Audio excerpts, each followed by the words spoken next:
മനുഷ്യന്റെ ജീവിതത്തിൽ ഏറ്റവും അടിസ്ഥാനപരമായ ആവശ്യങ്ങളിൽ ഒന്നാണ് വെള്ളം. നമ്മൾ ദിവസവും കുടിക്കുന്നതും പാചകത്തിനും ശുചിത്വത്തിനും ഉപയോഗിക്കുന്നതും വെള്ളമാണ്. എന്നാൽ ഒരു പ്രധാനപ്പെട്ട ചോദ്യം: നമ്മൾ ഉപയോഗിക്കുന്ന വെള്ളം ശരിക്കും ശുദ്ധമാണോ? ഇന്ന് മിക്ക വീടുകളിലും വാട്ടർ ഫിൽറ്ററുകൾ ഉപയോഗിക്കുന്ന കാലമാണ്. അപ്പാർട്ട്മെന്റുകളിലും ഹൗസിംഗ് കോളനികളിലും ലഭിക്കുന്ന വെള്ളം പല സ്രോതസ്സുകളിൽ നിന്നാണ്. മുനിസിപ്പൽ സപ്ലൈ, കുഴൽക്കിണർ, ടാങ്കർ വെള്ളം എന്നിവ. ഈ വെള്ളങ്ങളിൽ പലപ്പോഴും ക്ലോറിൻ, സോഡിയം, മഗ്നീഷ്യം പോലുള്ള ധാതുക്കളുടെ അളവ് കൂടുതലായിരിക്കും. ഇത് വെള്ളത്തിന്റെ രുചിയിലും ഗുണനിലവാരത്തിലും മാറ്റങ്ങൾ വരുത്താം. അതുകൊണ്ടാണ് പലരും ആശ്രയിക്കുന്നത് വാട്ടർ ഫിൽറ്ററുകളെയും പ്യൂരിഫയറുകളെയും. പക്ഷേ ഇവിടെ ഒരു പ്രധാന കാര്യമാണ്: നിങ്ങളുടെ വാട്ടർ ഫിൽറ്റർ ശരിയായി പ്രവർത്തിക്കുന്നുണ്ടോ?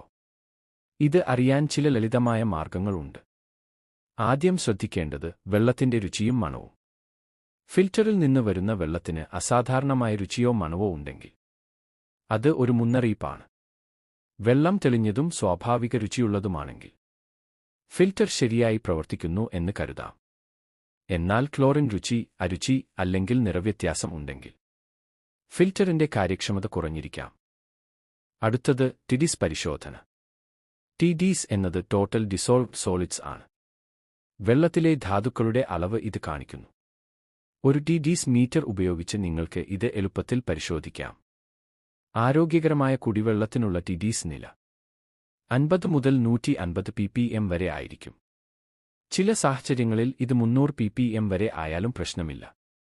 എന്നാൽ അതിനേക്കാൾ കൂടുതലാണെങ്കിൽ ഫിൽറ്റർ സർവീസ് ചെയ്യുകയോ മാറ്റുകയോ ചെയ്യേണ്ടതാണ്. മൂന്നാമത്, വെള്ളത്തിന്റെ ഒഴുക്ക്. ഫിൽറ്ററിൽ നിന്ന് വരുന്ന വെള്ളത്തിന്റെ അളവ് കുറയുന്നുണ്ടോ? അങ്ങനെ ആണെങ്കിൽ ഫിൽറ്ററിൽ തടസ്സം ഉണ്ടായിരിക്കാം. ഇത് അവഗണിക്കാതെ വേഗത്തിൽ സർവീസ് ചെയ്യേണ്ടതാണ്. നാലാമത്, ഇൻഡിക്കേറ്റർ ലൈറ്റുകളും നോട്ടിഫിക്കേഷനുകളും.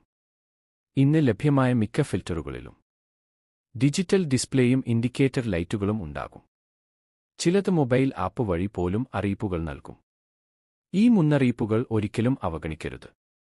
കാരണം അത് ഫിൽറ്ററിന്റെ ആരോഗ്യാവസ്ഥയാണ് സൂചിപ്പിക്കുന്നത്.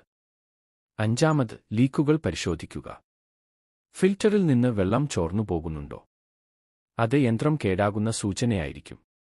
അത്തരം സാഹചര്യങ്ങളിൽ ഉടൻ തന്നെ സർവീസ് ചെയ്യണം. അവസാനമായി ഒരു പ്രധാന നിർദ്ദേശം: ഓരോ 2 മാസത്തിലൊരിക്കൽ ഫിൽറ്റർ സർവീസ് ചെയ്യുന്നത് നല്ലതാണ്.